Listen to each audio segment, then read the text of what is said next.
Yusek, sa nagpapatuloy na pagdinig po ng ICC sa kaso ni XPRRD, may nakikita po ba ang Malacanang na legal o diplomatic implications para sa Pilipinas habang patuloy po itong proseso sa ICC?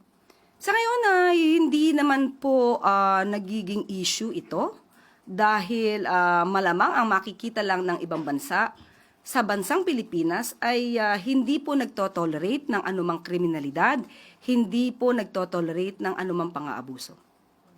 Okay. Follow up lang din, Yusek. Paano po titiyakin ng Malacanang na ang isyong ito ay hindi makakaapekto sa kasalukuyang foreign relations sa Pilipinas at sa tingin po ba ng palasyo may epekto ang kasong ito sa political climate ng bansa habang papalapit po ang 2028 election? Kung ang isang tao ay mag-iisip kung ano ba ang ginagawa ng Pangulo at ng administrasyon na ito, mas gugustuhin po nila ang nangyayari ngayon. Dahil ang Pangulo umaayaw sa abuso, umaayaw sa mga feeling above the law.